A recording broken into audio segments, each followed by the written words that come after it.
back. Very many thanks for choosing us to keep you company all the way till 7 p.m. And in case you're just joining us, welcome to Kenya's Gold, where our focus of the day today is on rice farming. Now, to explore those waters deeper, we are joined by Moses Karethi, a rice farmer from Mwea. Thank you so very much for making time and feel very much welcome. Now, just on a side chat, because we left it at sushi, you actually confirmed that you supply the variety of rice that is required. Please tell us more about that and what variety that is.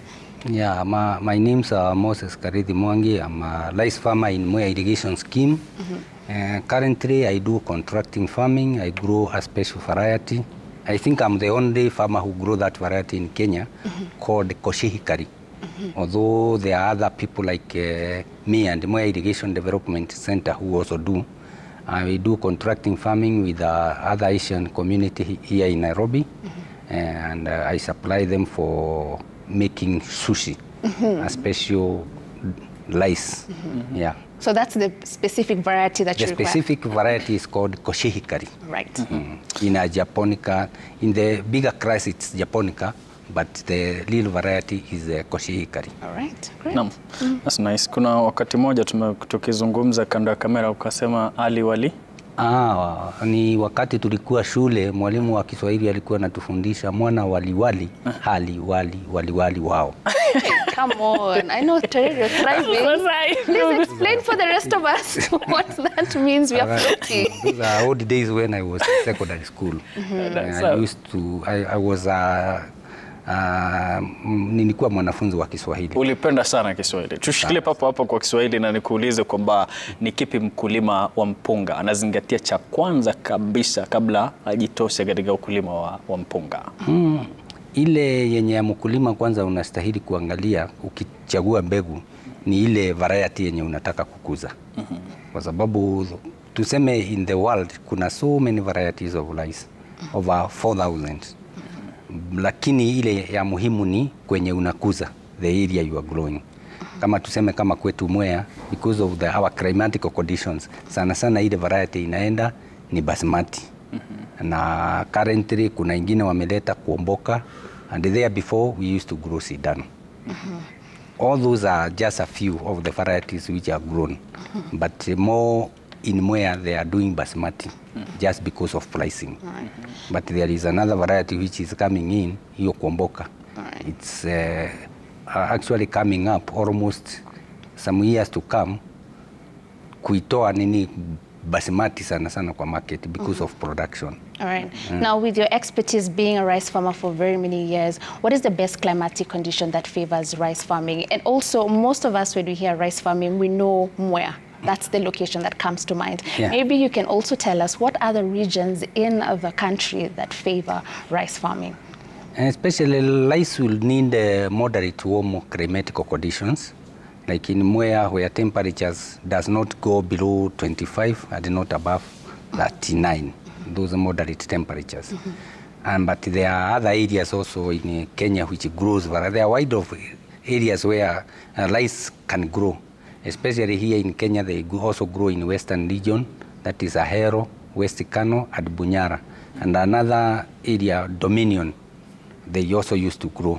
There is also, currently of late, people are growing rice in Tana Delta, especially in Bura, and Bura and Bunyara, Bura and Hora.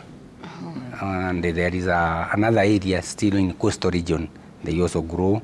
But in coastal region, most of it is done through rain fed. Yeah. All right. Wakati tunatazama makala ambayo yalikuwa hewani, kuna wakati umezungumzia seedbed.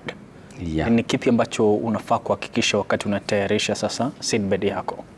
Mchele kwa nursery, inastahili mtu kuwa muangalifu sana wakati wa kutengeneza nursery.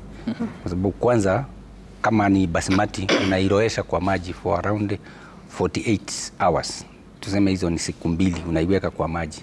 Ndio ipate maji, yani so that it can hold enough water for germination. Sababu hata kule shule wakati wa nini walimu walikuwa wanasema for any seed to germinate, it needs water and warmth. So ni lazima ikue imechukua unyevu wa kutosha, halafu ndio ipate ile temperature ya juu ya kuiotesha. Sasa ukiotesha ndio unaipeleka kwa nursery. Lakini before upeleke kwa nursery, you need to level your nursery very well, kwa sababu you also need to be controlling water. Sababu ni ukiweka utakuwa ukitoa maji for some time, for around 2 weeks.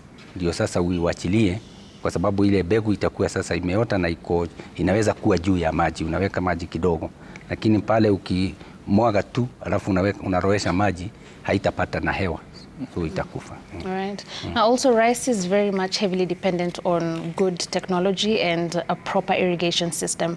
Maybe you can expound to us what technology is involved in rice farming.